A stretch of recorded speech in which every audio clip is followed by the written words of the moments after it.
Hello Australia, welcome to episode 697 of The Couch. Hope you're doing well all around Australia with restrictions easing, and I hope you're all good and getting back to some normality. We're doing normality here on the show today. Let me tell you who's on the show. Talking Australian movies today. Greenfield is the movie made here in Perth, and we're talking to one of the actors called Renato Fabretti. So please join us for that very soon. Ranger Red has a python or two, and he's talking about the Reptile Expo that's coming up in Perth very, very soon. Paul Elwyn has 6 brand new movies to preview for us. We've also got Alexander Sacosta coming in to talk entertainment. Dr. Jenny Brockers pays us a visit again. We haven't seen her for a while. Looking forward to meeting her. She's talking health. And music-wise, Paris Sparks, wonderful Paris Sparks, performs for us live. It's a big couch. 697 starts now. It's showtime on the couch. It's showtime on the couch. You can see it from your house. You can see it from your house. It's showtime on the couch with Fred and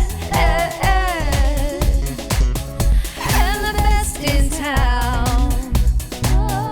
You can see it from your house. Yeah, it's showtime on the couch. Oh, oh, oh. Wow, welcome to a Sunday night here on Foxtel. Thank you for your company. To open the show today, the wonderful Paris Sparks is back. She's singing an original. It's called Lost. Please welcome her centre stage.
Thank you very much, Paris Sparks, and we'll have her on back after.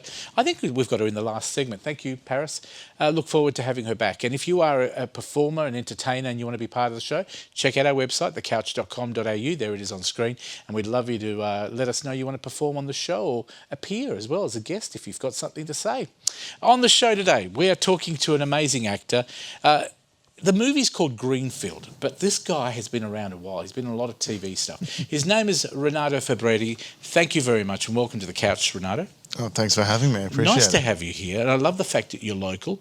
Now, can we just promote as well Halo Films, who are behind Greenfield? We're going to talk about them very soon. But tell us a little bit about you, your story. How did you start?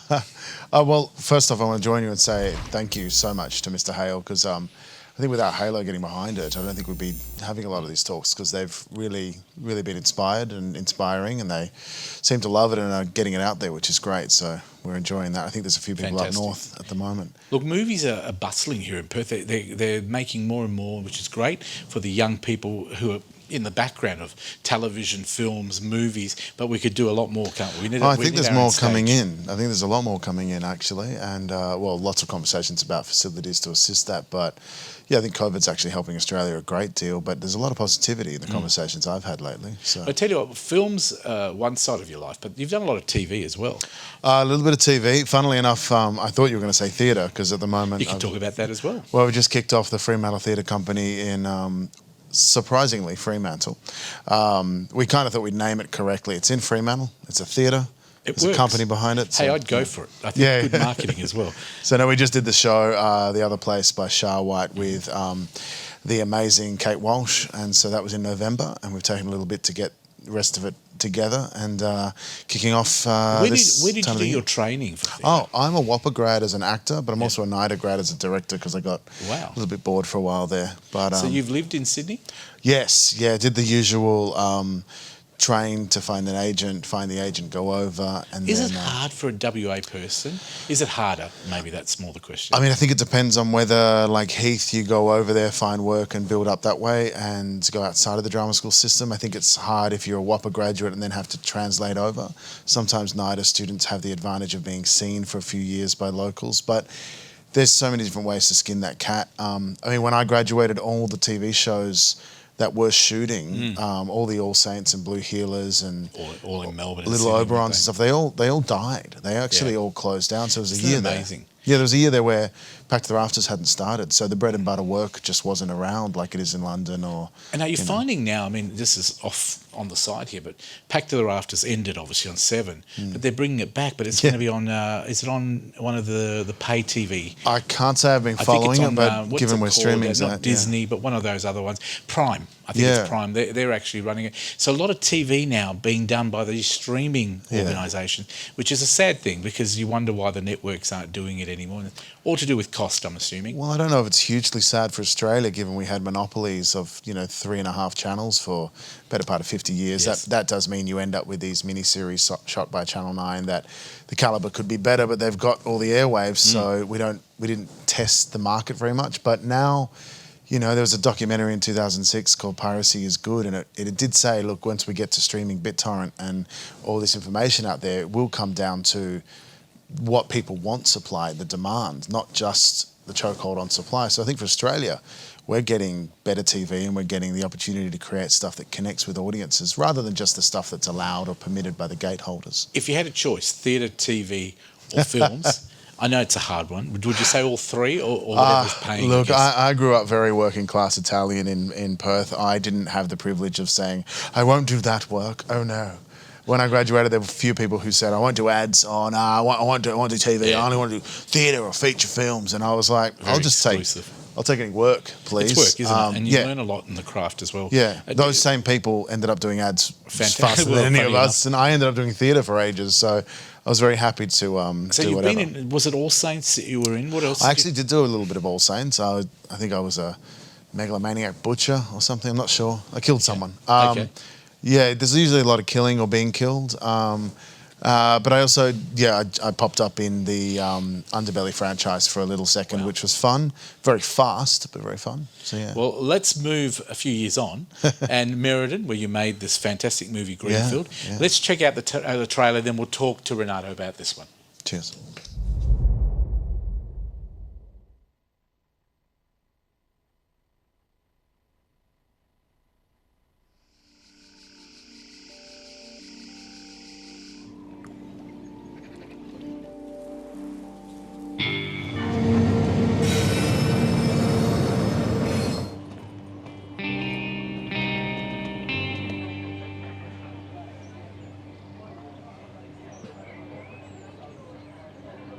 Hey, Hey, what are you doing here? Oh, this is Alex. James. Nice to meet you.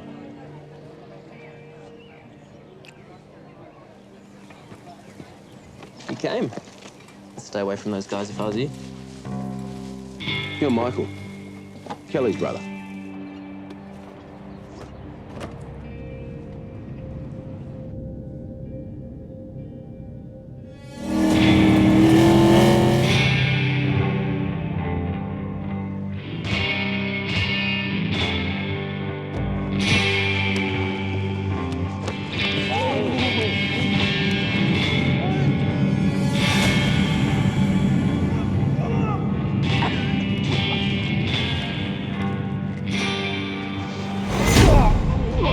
Leave me alone. You're not gonna stop.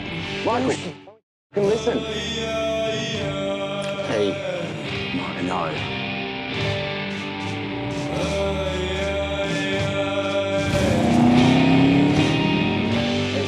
What is this? Why are you kissing Michael in that photo? I took this. So she's it, huh? Yeah, she's it. It's not such a bad place.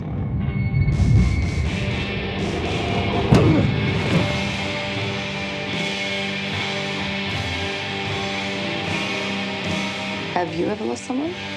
Yeah. My brother.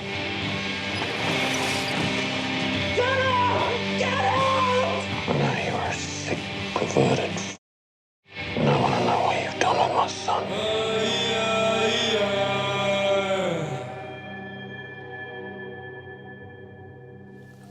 That is entirely filmed here in Meriden, wasn't it, Renato? Well, I wouldn't say here in Meriden because I think we're in Leading, Well, but yeah, Leading. out in Meriden, which was an Here in WA. absolute pleasure. West Australia all the way. Tell me the cast that you had in this. You had a good Oh, I cast. love saying this. We're led by Marta Snorresdotterovic. I'm glad you said that. Who Marta's actually an amazing actress from Norway. In Coldfrit, one of the biggest ever selling horror films ever made in the country. Ethan Thomas, who's the lead opposite her, local boy. Everyone else is. Liam Graham's amazing. I think they're up north with And the premiere Daniel at the moment. Tenney, I think we've had him on the show before. He's a local. Yeah, and the producer of the show. So, yeah, he did a great job in both roles. Liam Graham. Yeah, and Claudia, who Claudia was Grillo. this was her first time on screen, and she absolutely slays it. Like, Good really cast strong. to work with. Fantastic. I have to say that though, because I had the great privilege of Daniel asking me early on, like, are there any talented people in Perth Yep. that you might know? And I was like, you should meet Claudia, Liam, Kim Bidstrup, Marta Snorresdotterovic, and he'd already booked Liam, which was great to hear, and he and the DOP and Julius Tellman, the director, were very interested in the other options. They're all capable of impro, and this was very much a film where there was script, but Yes. a lot of it was very much off the Ad-lib. cuff. Ad-lib. Yeah. Tell me about the storyline itself. What are we seeing?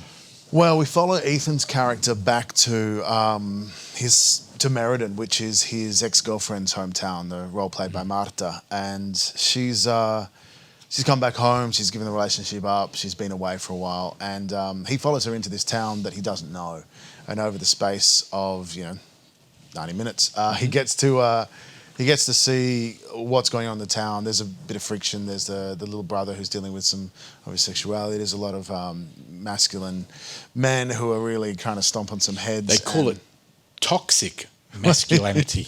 I would say it's toxic humanity. I don't think any of the gals are terribly great either. But it's just a town where, people are resting in who they are. If they're dealing, illicit substances or they're having relationships that are damaging to both parties, they're just doing it because it's what's there. So it's a bit of a peek at some of the darker sides of regional life. Well, I was going to ask you, and I will ask you, who's it targeted at? So if you're out there watching this interview, who would you say this movie would be really suited to? Well, if you liked Snowtown, or if you liked Romper Stomper, or if you liked Australian films that deal with kind of the grubbier side of our personalities, there's that. But it's quite tender at times too. I think everyone's come out of a bad relationship and had some vestiges of that follow them around for a bit. In this case, it's Ethan Thomas, and then he follows through.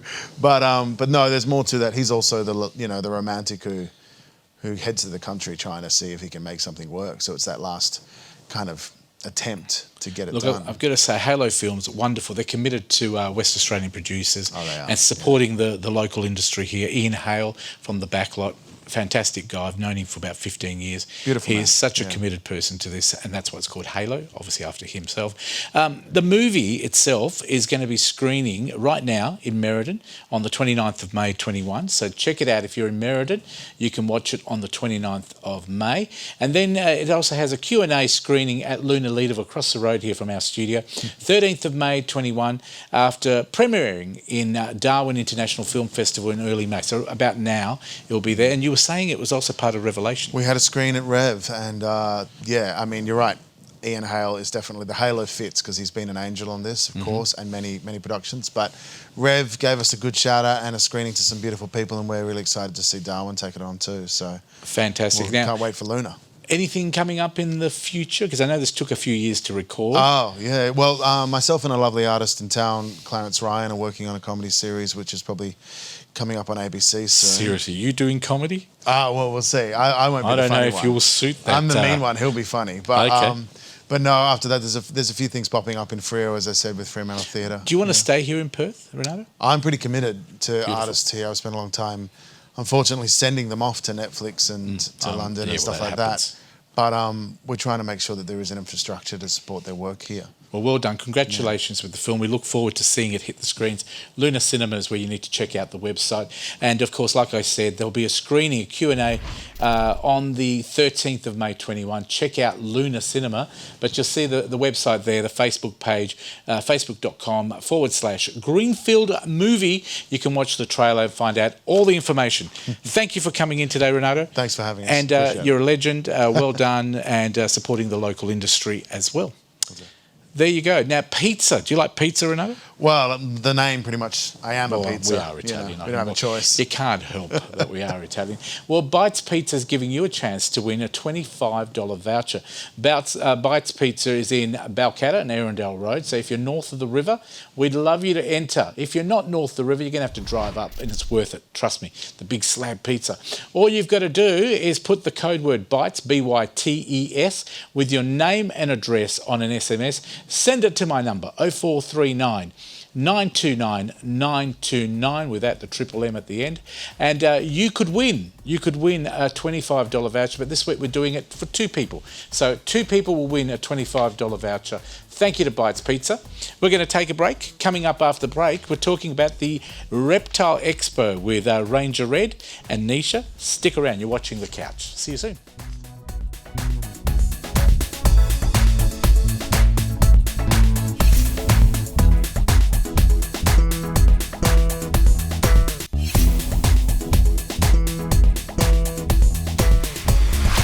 Welcome back to The Couch. We're over at Centre Stage because we've got a couple of special guests, and Red, of course, is here as well from Red Zoo. Nisha, over to you. Thank you so much, Fred. And first, I'd like to introduce, I'll get to Red and Gary in a moment, but this is our beautiful little Bubblegum. Bubblegum, welcome back to The Couch. This is your second debut. He's so cute. He's got 5 little fingers like we do, and you're going to nicely sit down here and watch us, aren't you? Lovely. Red, welcome back to The Couch. Thank you, Nisha. It's glad to be here today. Thank you so much for introducing us to Gary and bringing him along today as well. Yep. And now we've got 2 extra special guests, so I'll get you to maybe introduce them. Okay, so we've got Colin, the king brown or mulga snake, and we've got Bob here, who is actually a form of Western Australia's largest python, an olive python. And both Gary and myself are here today because we are involved in the West Australian Reptile Expo held at the Caddington Showground. It's something very dear and near to my heart because I was involved in the very first one that we ever put on here in Western Australia, and after stepping down as president many years ago, Gary took up the role and gave it a go. So we'll let Gary tell you a little bit about what's going on at the expo. You'll notice he's showing a lot of concentration just because he's wanting to keep us all safe. Yeah, and Gary, you've been handling snakes since you were basically a little baby, haven't you? Well, yes, since I was very young, yeah. No, not a baby. Yeah, maybe not. Tell us about the king. Well, this is King Brown, or often called a King Brown or mulga snake. Now, he's pretty much the largest WA snake. We do get taipans. The coastal taipan comes into the Kimberley slightly and is a little bit bigger, but king browns here are found all throughout WA, barring the southwest. So pretty much from Perth and the hills of Perth area, you'll get king browns. Out north of Wanneroo, you'll start to get king browns from Yanchep. Then for the rest of the state, they cover everywhere else. So it's only the very southwest corner you won't find king browns. Wow, and if you do see a king brown, given your level of expertise and training, you need to be very careful, don't you? Yeah, go give them a kiss. No. No, anyone seeing a snake in the wild, snakes are naturally not naturally aggressive to us at all, and they don't want to bite us, they don't want a confrontation. So if you walk away from them, they'll run away every time. Yeah, wonderful. What do you love about snakes the most? I was asking both of these gentlemen the question prior to the show, because I can see how much you enjoy being with your snakes. What do I like about them most? Yeah. I don't know, really. They're just handsome. How can you not love that? Look at it. It's just such a beautiful animal. And Red, what about you? So how's everything going at Red Zoo? So the zoo's going really good, and as I was mentioning about the expo, that's going to be held on the 29th and 30th of May. Unfortunately, because of COVID restrictions, there are some rules. You actually have to pre-buy your tickets, which you can do through Eventbrite, and we're running them in 4-hour segments. So what will happen is you'll have to have your ticket. There will be no pre-sale tickets. You get your tickets on the day. You rock up. You can come in, spend your 4 hours. You'll be able to see all these kind of things. Plus there'll be other critters there. There'll be people who have stands. There will be vets there who you can talk to. And there will even be animals for sale. So if you do plan to do that, maybe look into getting your reptile licence before you come down. Ah, wonderful. And yeah. Okay, so it's quite a holistic event, and at your stall, you're actually going to have quite a bit, aren't you? Yes, I'll have myself. We'll have our zoo's vet there, and we'll have a representative from AVT in case you're thinking about a career in working in a zoo, and you'll be able to find out about all the courses and everything. And what is the study of the area called that you guys do? It's called herpetology. Herpetology, So myself, I'm an amateur herpetologist because I haven't actually been and studied. Where Gary's probably more of a professional herpetologist because as well as doing snake educational displays, if you want to learn how to do venomous snake removal or you're from a mine site or whatnot, Gary's the man they get in to train you. Ah, wonderful. So what's the funniest story you guys can tell us about when you've taken these snakes somewhere to do a show or, or do a safety demonstration perhaps? I can hear Bob hissing. That's very seductive, I guess some Bob. of the quickest and funniest stories are just call-outs we do. I've been doing call-outs for snakes in people's backyards for a long time now.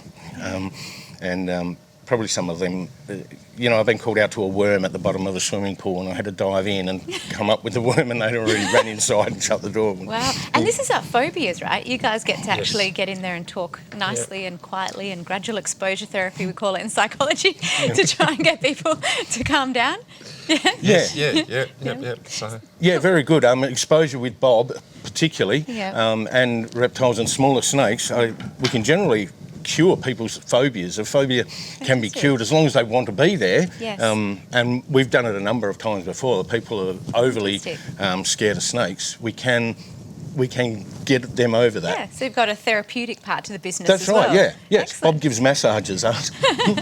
Excellent. So just, we're running a bit out of time, so I want to make sure we get everything in about the show. Is there anything else we can expect? So if I come along, I can either buy a reptile, but what else can I do? You can expect to meet people who are professionals. You can find out about even joining the WAHS, which is... Yeah, because we will have some cuddly rides there, and Fred would just love it because I believe we've got food vans there as well. Oh, excellent. Yep. He will be there. Expect the unexpected. And where do we find you, Gary? Like, what do you do during the week outside of coming on live shows and entertaining like you have today? With Whatever anyone wants to pay me to do, really. That's pretty open. No, generally reptile displays. We do shopping centre displays and the ag shows, but mostly training on site for mining industry, shires, police, but individuals as well. And we have a special place at the zoo there where we can run our courses. So we run courses on venomous snake relocation to help people understand the animals and be able to relocate them themselves, so I don't get all the phone calls. Oh, that's excellent. So we can find you more than likely through Red Zoo Yes, as well. if you give the zoo a call to do a snake removal, it's usually Gary or whoever's Or on West the Aussie list. Reptiles. That we refer them to. Anything coming up at Red Zoo that we can come down and do? Other than the usual great exploring. Well, after coming to the expo, if you come to our stand, you'll get a Ranger Red show bag and you'll get a voucher, colouring in book, and you'll be able to come and use that voucher at the zoo. Oh, fantastic. That's really exciting. Well, thank you so much for coming on the show. Our guests have been very well mannered as well. I'm very impressed. So thank you, King. I've nicknamed him King. And Bobby and Bubblegum. And thanks so much to both of you. I'll see Gary and Red. We'll look forward to having you on the show again. And as you guys can all see, that these are well-trained professionals in this space. So I feel 100% comfortable standing next to these guys. So if you think of going to the show or going down to the zoo, you're in very safe hands as well. Now, just before we go, where can we go to find out more about you? If you go to wahs.org.au, you'll be able to find all about the expo there. Cool. That's WAS. It stands for the West Australian Herpetological Society. Wonderful. WAS. Okay, beautiful. All right, and if you've missed any of that, you can go to thecouch.com.au, our Facebook page, and we'll see you guys very soon. But for now, please stick around. We have Paul Elwyn talking movies just after the break. See you soon.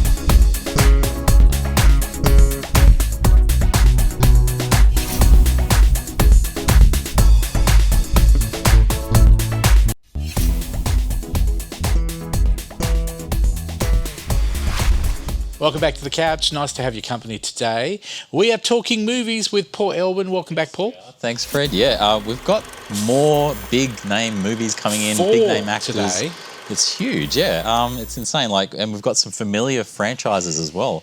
The first one that we've got is from the Saw franchise. This one is... Now, we were talking about this one, yeah, weren't it's we? officially called Spiral from the Book of Saw. So Now, before we run the clip, Yes. let's recap. How many has there been? This one is the 9th in the series, and I kind of lost count after, I think, Saw 6 or something, because they had Saw 3D, and then exactly. There were 2 Australian guys, wasn't it, that owned the franchise originally? We've got Lee Winnell.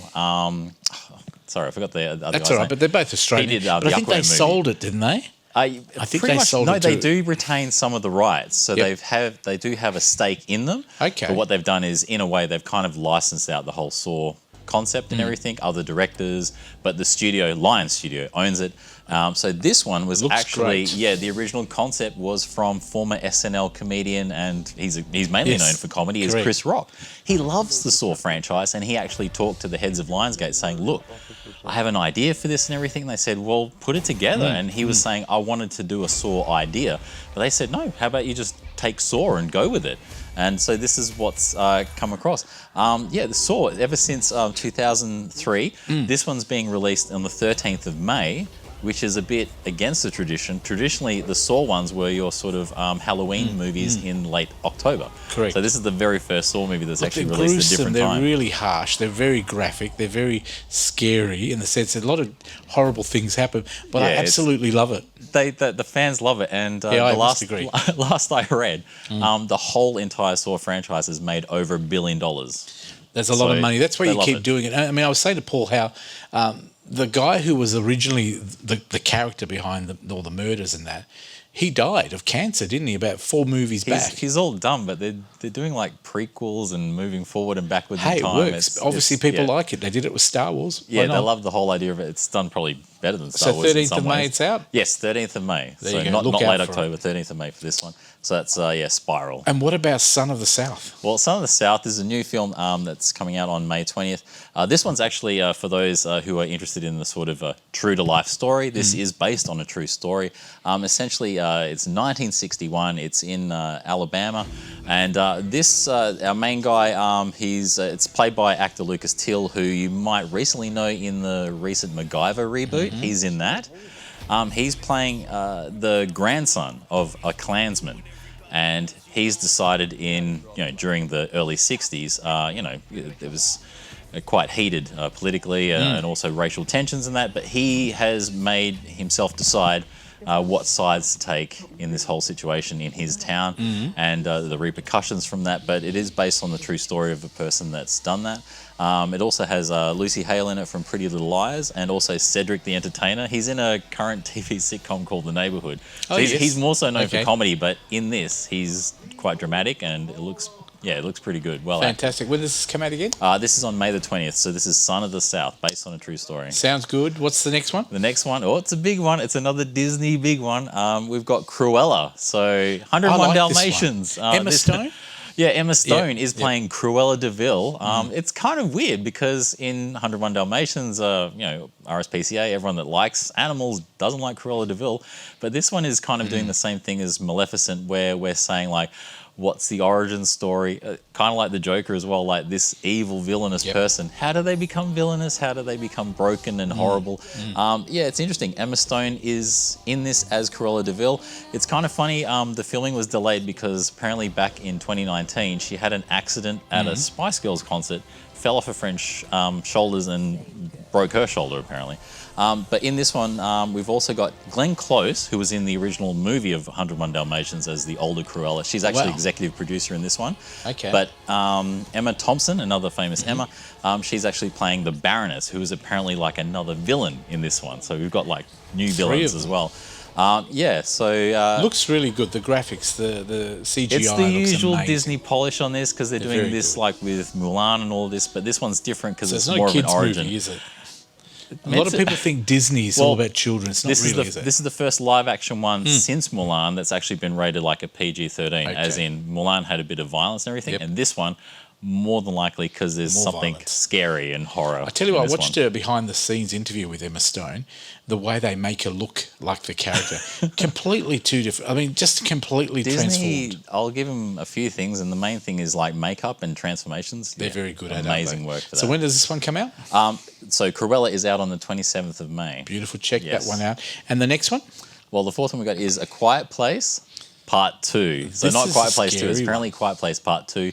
Indicating that there will be other parts to this story, I guess. Did you see the first one? The first one's amazing, and as you watch it, you become quiet because you're getting like suspense and tension. Is that the one where you had to be quiet all the time? Everyone had to be quiet. Apparently, John Krasinski, famous from The Office and other things, he originally wanted to have a release in the cinema where there's no sound and you're just watching it. But I was it's kind of weird.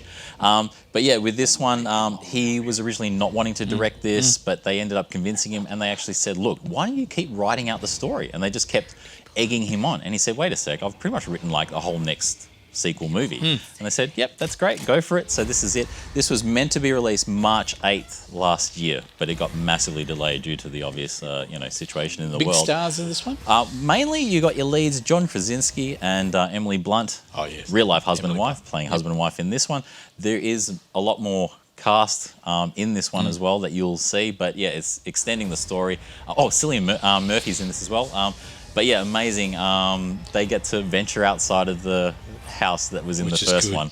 Yeah, but this one's pretty cool. So it's officially A Quiet Place Part 2, and that's on the 27th of May. Looking out for that one now. Yeah. Of course, thank you to Palace Cinemas. We're going to give away some tickets. But before we do that, let's. What are the top 5 movies for this week, Paul? Yes, so movies are doing great. Top 5 movies in Australia, amazingly well, is Mortal Kombat is number 1. The fans are loving it. It has had a few... Have you watched it? Yeah, it's interesting. It has had a few mixed reviews, but that's because there's some purists out there as well. But I think it's fun. Mortal Kombat's the game, isn't it? It's the game, and you can't take it too seriously. It's just a fun thing. So, no, it's number 1 at the moment, followed by another biggie, Godzilla vs. Kong. I love that one. That's a good one. Peter Rabbit 2, The Runaway. My kids love that one. That was amazing. The surprise one, number 4, is 6 Minutes to Midnight, which is a World War II spy thriller. It's got Eddie Izzard and James Judi Dench in it, a British production. Pretty interesting. It's, I've guessed because there's no other films similar to that, but it's got a good crowd there. And number 5 is the Tom and Jerry movie, which is the mixture of the animation and real life in there. Do you know what it is? I learnt this week, I know people can say, you've just learnt that? These ratings are given based on what they take at the cinema. So obviously if they're taking a lot of money in, the highest rating movies are based on the highest amount of money. Yeah, so it's a good indicator that they're doing well, and these are some big name movies now that are coming into cinema. Fantastic. Check them out at your local cinema, or do it better by going to Palace Cinema. They are amazing. Check this footage out. We're going to give away a couple of tickets today to the Palace Cinema Platinum class, which is like the Gold Lounge, but just better. We're also giving out some standard tickets, which are just like Platinum, but just a bigger cinema. There are heaps of restaurants, heaps of cafes, heaps of reasons why you need to go to Palace Cinema. If you would like to go anywhere in Australia, it's not just Perth. They've Palace Cinemas are everywhere in Australia. All you have to do is do this. Put your name and address on an SMS. Put the code word, which is Palace. It's on screen right now. Send it to 0439 929 929 and you could be one of our lucky winners. So please do that. It doesn't matter where you are in Australia. We'd love you to enter and you'll get those tickets and you can use them anywhere in Australia. Paul, just before we go, yes, what have you been watching on streaming? On streaming? Anything good? There is a few, but it's still Disney Plus, and I'm watching. You love your Bad Disney Batch. Plus. Which one? It's a Bad Batch. It's Star Wars, but it's like Clone Wars and such. Yeah. Are they ever doing another Star Wars? Not Star Wars. Star Trek. Oh, is that there ever is coming meant back? to be one coming in the next year. Because I did hear or two. some rumours. Yes, so Lost those in rumours are still Space. on I can't wait for that number 3 to next come. season. Yes, which will be great. That'll be huge. Thank you to Paul. Paul Elwin will be back in a couple of weeks talking streaming again. We're going to take a break. Coming up after the break, we're going to talk entertainment with our good friend Alexander Sacosta, and then we're talking Dr. Brockus. She hasn't been on the couch for a while. She's talking health. Stay with us. You're watching The Couch. Well done, Paul.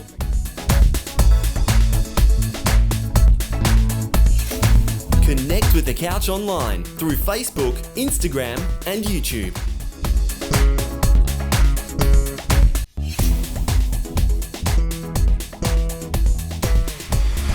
Welcome back to The Couch. Nice to have your company here on Foxtel. Thank you for your company. Don't forget to watch us also on Facebook. And of course, we're also on Instagram as well. The Couch AU is our title, our name. And of course, YouTube. We've got our own The Couch TV YouTube channel. And you can watch The Couch episodes early on a Monday there. So you don't have to wait till the Sunday. You can actually watch it early on Facebook and YouTube every week on a Monday, the day after we record the show. Welcome back to Alexander Sacosta. He's back in the studio talking entertainment. Nice to have you back, Alexander. Thank you, Fred. Always happy to be here. Now, we're talking about some great things today. Rumours, Meghan Markle's in the news again. Right. So Meghan Markle has written a children's book, as you do when you're, a former princess. And it's called The Bench, and it's based off a poem that little Archie wrote for Father's Day. Yeah, right. But what's interesting about the book, Fred, is the way she's written her name. She's referred to herself as Meghan, the Duchess of Sussex, on the front cover of the children's book. I thought she couldn't use that name. They're allowed to use that still. That wasn't stripped from them. Okay. But people are saying it's quite tacky to kind of like refer to you that way as a way to like clearly to up sales of the book. Use it to your benefit. And can I say, I saw a photo of Archie the other day from the back. Apparently they do not want people to see the face. Why is that? Well, I think it's protecting, they want him to have a normal life, in his mansion with 15 guards. Oh, see, now I thought it might have been because if you pay for it, you'll get to see it. Oh, well, actually, if you do a big photo shoot for Vogue, yeah, correct. you'll make I more bet money. you there's going to be so much pay us and we'll do a lot Well, of that's stuff. what I think is quite interesting. I think she actually should continue writing books. She could write like the Spot series. So it's like Spot goes to school, Spot goes to the zoo, Spot destroys the monarchy. Just really fun children's books. The Queen and I. The Queen and I, the former Queen and I. Or I Am Not Amused. Like Where's Waldo, but like Where's Charles? Yeah, that might be the way to go. I think you're giving him too many ideas. I'm all about it. I'll be the co-author, Dr. Alexander Look, Sacosta. I wish her all the best. I think she's on the outer. I do think after her Oprah interview, both of them are on the outer. I think Oprah didn't do anything for herself definitely, either. I mean, it's given them a lot of publicity, whether or not it's all good I publicity. still remember the what from Oprah, and I'm thinking, what was your pay packet for doing this? $15 million, what a silly interview. And most of the stuff she spoke about was discredited. So I wonder, is it really, this book hasn't been written by Archie? He's only, 3? It was inspired by his poem that he wrote for his dad. What? Oh, yes, I'll write a poem. Oh, thank you. That sounds good. Anything else about that one that we need to know? No, I just look forward to it. Bill Gates, unfortunately, going through divorce. Yes, it's over. 27 years, Bill and Melinda Gates. Finished. I could have told you that. $124 billion, Fred. No That's prenup. a lot of money. No prenup. That was the thing I heard. Most of these very wealthy people, I think if he marries again, he'll probably do a prenup because there's not much money left. But hey, because the people coming out of the woodwork now, it's like, hey, Bill. So how much did he give his ex-wife? They haven't decided on the agreement yet, but I'm sure they won't make that public. Yeah, but I tell you what, there'll still but be it'll be plenty good of if money they left. do, though, because then we'll know which one to kind of go after. So, hey, Bill and Mindy. And he's got a few children as well, haven't they, between them? Yeah, but I actually thought he should go on a reality show because I think that'd be really really fun. So instead of like The Bachelor, it's like The Billionaire. So then he's like, is like for Christmas, instead of buying a gift card, he'll buy you Fiji. Something really fun and nice. Actually, do you have his phone number? I'm sure we can find it. Okay, it's funny enough. Sorry, like 1-800-Microsoft 95 or something. Yeah, well, I think you could be right. You could be right. Well, we wish them all the best. I mean, 27 years, a long time to be married, and Yes. also a long time In to billionaire decide. years, though, that's less. So not too good. Now, the Logies, what's happening with those? So you wanted me to talk about the Logies, so I It's been did some 2 research years. about them. It's been delayed. And Again? Yes, so it's for later this year. And people are like, oh no, because it had already been moved to the Gold Coast, as Correct. people know, which they didn't like already. And now it's been delayed till Yep. November. So it's going to still be in the Gold They better Coast. hurry up before Bert Newton is too busy. Or dead. No. I'm glad you said that, not me. But I just wonder who's going to host it these days. Who would you think would be a great host? Either way, though, who's watching the Logies, Fred? I mean, think, it's like... I think it's lost its appeal since it hasn't been on. I wish What they appeal? Look, it used to be, because I'm more into the Australian than the American stuff. Right? I don't like all the American stuff because I People don't aren't even think- watching the Oscars, though. Yeah, but nobody watches that either. Yeah, and so I why think would we people watch have lost the- interest in all these award shows. Yeah. I do agree with you. They are boring. I think really you're better off doing it through a magazine and then saying, hey, these are the results, over and done with. And you can see why, because people are sick, really, of seeing kind of rich people congratulate themselves for being rich and beautiful. And the Logies have always been seen as a place where if you win a Logie, your pay packet's just gone up. And that's exactly how it is. Yeah. Most of the people like Rove and people that have won gold yes, Logies yes. have done very well in their contracts. So they because use it it as a means bargaining you're chip. popular, it means that And the network wants it's you. a good paperweight as well. And if you remember the ads, the straight after the Logies, whoever won, I remember when Daryl Summers won gold. Congratulations Logie. to Daryl Summers. He's part of 9. And they run those sort of ads, which is quite interesting. Anyway, the Logies now end of the year? Yeah, end of the year, November 28th. So, put it in your calendars now, everyone. Okay. Probably only be able to have 2 people there, which will be quite interesting. Not because of COVID, just no one wanted to go. What's happening? Lack of interest, cancelled due to lack of interest. Yeah. Everyone goes, oh, it's COVID again. No, just lack of interest. They're not socially distancing. Wonderful. Byron Bays, what's happening with that? So this is full another cast? reality show that Netflix has actually commissioned to be I made, saw but there was a this. lot of controversy behind, so people don't want Byron Bay to be associated as being this influencer kind of haven. You can see some of the people they're putting on this show. Instagram influencers. Now, it's Byron Bay in Sydney. It's a place that sort of resembles Bali, but upper class, more Yeah, clean, yeah. Very, safe, yeah. no COVID. Bohemian lifestyle, no one wears shoes. All the rich people go there. I think you've Yeah, got the Hemsworths, who's the guy that... Elle McPherson. and Zac Efron lives Zac there Efron. too. So, interesting times. And they're doing a reality show there. Are these all real people? Well, the real is relative in the Instagram world. How long for? A lot of people, they actually were, they literally protested, but they didn't want it filmed there because they said it'll attract people to the area that they don't want. Don't they already do that? Yeah, that's the thing though. It's like you've already got all these celebrities living there. Byron Bay is, very 2020. Well, it's the place where a lot of the wealthy sort of escape to. It's beautiful. It's beach weather, beach surroundings, water, beautiful blue skies, holiday, great restaurants. We must go there. Former Australian idols. Really? You can all get together and have sing All Rise unknowns. Up. I couldn't even tell you who the second Australian idol was. Who can remember? Do you remember? Oh, Casey Chambers. Casey Donovan. Casey Donovan. Oh, Hey. there's something And she's useless. on that new show. She's on that Channel 10 show with Peter, what's his name? And Peter Hellier. yes, and his lovely wife. What's it Is called? she on that show? Yeah, How to Stay Oh, Married. How to Stay Married. There you go. Yeah. She's on there. She's the principal of the school. And she's doing really well. Oh, that was her. Yes, it was. You forgot already. Australia's oldest boy, Ginger Meggs, turns Ginger Meggs. 100. See, I didn't realise this, but the Ginger Meggs comic strip is over 100 years old, and it's written by a West Australian gentleman called Jason Chatfield, who's actually a comedian based here in WA. Yeah. I think, and he's moved to New York. I don't know why, obviously, but he moved to New York and he does stand up there and stuff. But he's been writing it for the past thing. And yeah, Ginger Meggs is over 100 years old. That's one of the oldest comics in Australian history. Well, congratulations. Congratulations, There they are Ginger there on the Meggs. screen. They know the cartoon. Hey, did you see the comedian guy who wrote that song, I Can't Call Australia Home? Have you actually seen that? Is it A good? guy, check it out for yourselves. We won't run it here on the TV show, but check it out on Google, YouTube, whatever we call it. Yeah. It's called I Can't Call Australia Home. It is really, really good. It's the old Peter Allen song, Yes, the old yes, Qantas yeah, song. yeah. But he's written about the times that we live in, about people who are stranded around the world who call themselves Australian. And it's got a lot of lyrics that make a lot of sense about the Indian situation. Yes, yeah. And anywhere else, America. So it's a good one. He's a comedian, and check it out. I Can't Call Australia Home. There you go. That's it. That's everything, Nothing Fred. else? You're working on anything at the moment? Home Oh, in WA? I'm just sitting at home waiting for the Logies to start, Fred. I bet you are. Oh, any moment now. Cynical. Bring on Sean McCullough for some reason. You might win a Logie. Might I win one? Could I be nominated? Yes, I hope so. I'll nominate you. Could you nominate me? Imagine they say, who is this? Yeah, they're guy? like, who is this? But they'll be saying that about half the people there. Hey, who cares? You'll get invited. Alexander Sacosta, as always, if you want to check him out, he's a great comedian, actor, presenter, and much more. Home in WA on Channel 7 as well. Channel 7. Check him out at alexandersacosta.com. That's alexandersacosta.com.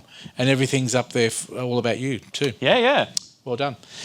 Music time. Thank you very much, Alex. We'll see you in a couple of weeks' time. Music-wise, we've got Paris Sparks back on set. And she's got a beautiful song that she wrote herself. It's called Where It Starts. Here she is, centre stage. Thanks, Paris.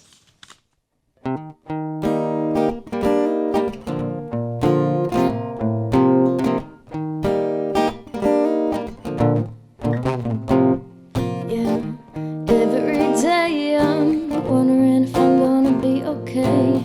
In every way I'm trying to rewrite the page that controls my fate.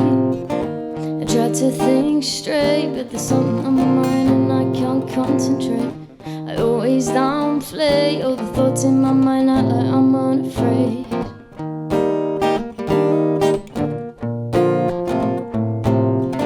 Life is fast-paced, always stop, sometimes like an earthquake. I try to retrace all the steps in my path without a mistake.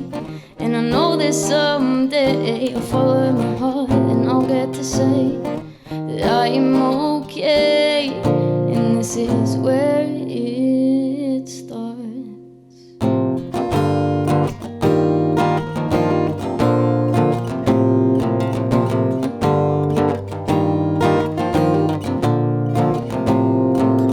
There's no end without a beginning, no finish without a start, no resolution without a decision, no conclusion without a cause. We need to take back this world that we live in. Now's the time, cause here we are. Gotta fight back this time, we are winning, cause we'll never change who we are. Indecision, up with a collision of opinion, need something to believe in. Hopes and visions, slowly are depleting, need a fighting for us to get back to where we're shifting. The world's decision starts in present witness. Think it's time to fight, but can't get back what we've been missing. And I hope that someday the world fall apart before we get to say we're making a change. So this is where it starts. There's no end without a beginning, no finish without a start, no resolution without a decision, no conclusion without a cause. We need to take back this world that we live in. Now's the time, cause here we are. Gotta fight back this time, we are winning, cause you'll never change. There's no end without a beginning, no finish without a start, no resolution without a decision, no conclusion without a cause. We need to take back this world that we live in. Now's the time, cause here we are. Gotta fight back this time, we are winning, cause we'll never change who we are. No, you never change who we are.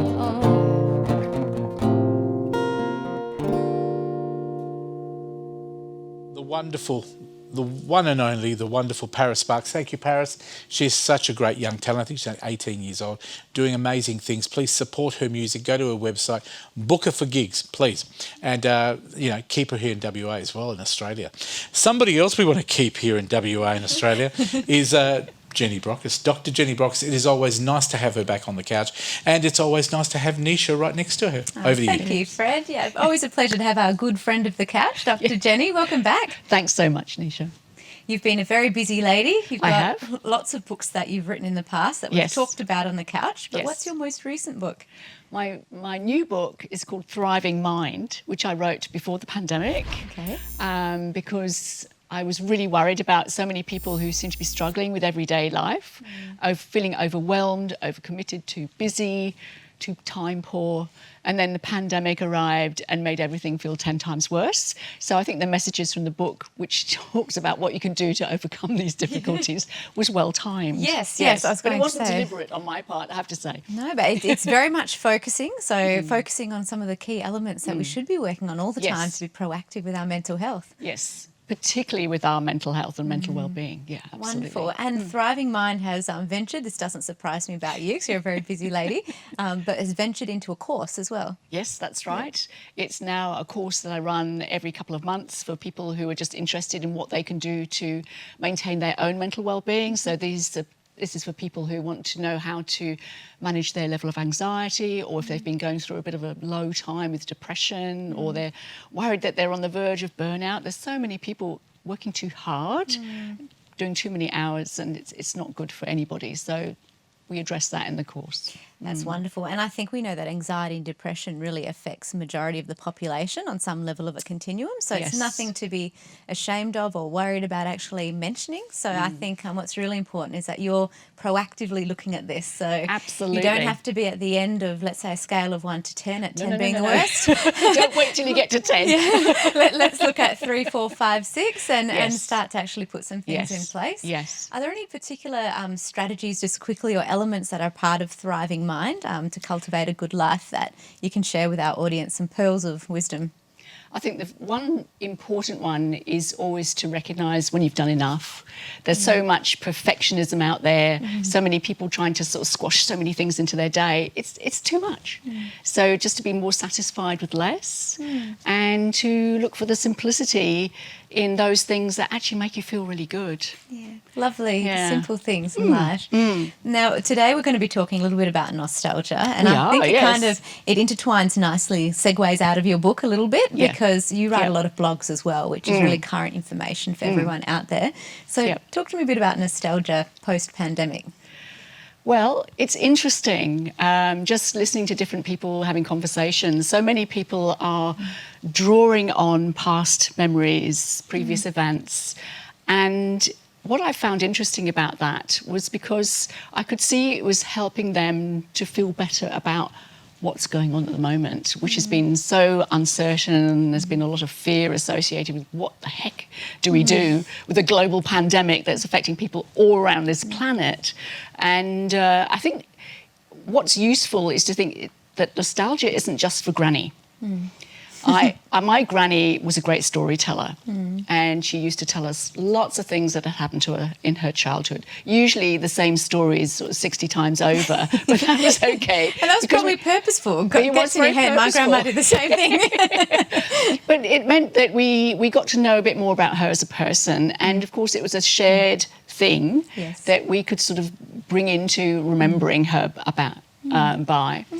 But it was interesting to more recently to hear younger people reminiscing about, do you remember when we did this, or when we went on holiday and the people we met, or what we actually did, the food we ate, and those sort of things.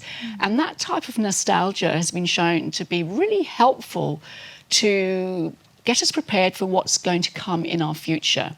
It helps to reconnect us to what we know we can manage. Wonderful. And visualisation. So I guess in terms of mental preparedness, if we're nostalgic and we're thinking about a pleasurable or previous event before we go into the next, is that absolutely? So it helps to sort of calm us down, calms the mind, so we feel more at ease with the world. So is this when people say, take me to my special place? I'm going to go to my safe place? I'm going to my safe space right now. I got it. Yes, transporting now. I'm going to use that one. That's funnier. But we all have that special place, don't we? Have you got one? I do, yes. Yeah, I do. It's actually a memory from when I was really little, and it was sitting on a nice beach with a family. It's a very small beach down south, but you can actually visually feel, think, all of your function sensations come in. Yes. And it's a very well-known graduate exposure technique in psychology, for example. So I think there's a lot of evidence to what you're saying, obviously. Yeah. My special place is actually New Zealand. Oh, I love New Zealand. We went on a bushwalk through the beech forest, so it was a bit like being, Lord of the Rings sort of stuff. And as we came out of the beech forest, we came out, and it's called a hanging valley. So it's actually not at sea level, it's still up quite high. And it was just full of really tall grass and the most beautiful flowers. It was spring. And it was just this most intense experience I think I've ever had. And every time I want to go to my happy place, I go to that hanging valley. It was just sensational. And yes, engaging all your senses. You could hear the bird song, there were bumblebees sort of buzzing around. It was just a beautiful thing to look at. Yeah. And very special. And it gives us hope, doesn't it? Which is a key part of psychological capital, is being able to hope for the future that we can replicate what we've done in the past. Yes, that's right. And I think when we've got that hope, it makes us more optimistic. And when you've got that level of realistic optimism, you're not sugarcoating it and saying, it's all going to be fine, don't worry about it. It's that realistic approach to say, yep, this is how it is at the moment. It's a bit tough. We don't know how long it's going to go on for, but you know what? I can manage this. Yeah, wonderful. That resiliency mindset, which you're also expert in. So I'm sure there's a lot of people in the audience thinking about how they can find out more. So where can people go to actually find out more about not just your books, but the courses you run, and also just to make contact? Sure. Best place is to pop onto my website. So that's drjennybrockis.com. And... so that's over at drjennybrockis.com. Sorry, we stopped cameras. Where am I looking? I don't know where to look. I just want you to shake your hair. So, drjennybrockis.com? drjennybrockis.com, absolutely. Wonderful. Yes. It's always a pleasure to have you on the show, and we're looking forward to having you come on and talk about different topics each month. I look forward to it too. It'll be fantastic. And we'll remember our special place. My other one is Santorini. What's one for you? Nice. Yeah. Fred, what about you? Well, my happy place, I think Santorini's great, but I think my happy place would be, if I have to think of a place, Bustleton, where the jetty is down there. There's a little restaurant on the right. I absolutely love it. I feel so relaxed when I'm there. Fantastic. And they make the best honey cake. That is my happy place. Yes, food's involved. I love food too. Dr. Jenny, quick question before we wrap it up. I know we've got to go. Sure. As a doctor, is it really hard being a doctor in COVID? Did people expect miracles from people like yourself, doctors? I think they sometimes expect quite a lot, but I think there's also been a realisation that doctors are human too. Correct. And I've seen a lot of people realise that the doctors are doing it really tough. Not just doctors, all the health professionals. Yeah. Well done. Keep up the great job. Thank you to Nisha as well. Don't forget drjennybrockis.com. That is the website. She's got it in there. She still knows which camera not to look at, which is great. We've got 3 books to give away. Check out our website. I'll tell you how you can win these 3 books. Thanks to Jenny Brockis, of course. Discover the essential ingredients for a happier, healthier life. That's what you'll get from one of these books. Please support her. That is it for the show. Thank you to all our wonderful crew. Abby, our floor manager, Alec, our camera guy, of course, Charlotte, our camera lady, and we've got one of our old camera people, Leroy. Thank you very much for coming in. Our control room, Katie Ruska, thank you for coming in. Friend of mine from 6PR. Our ref doing sound, Adrian being the director, Barbara and Rocky in the tea room looking after all our guests, and Nisha. Where would we be without Nisha? And thank you to all our wonderful guests. I'm going to leave with that. Have a wonderful week. Take care of yourself. Remember, we live in a wonderful country. We live in a beautiful world here in Perth, better than a lot of places around the world. And no matter what happens, we still have got it good here. So we'll check you out next week. Keep smiling. Bye for now.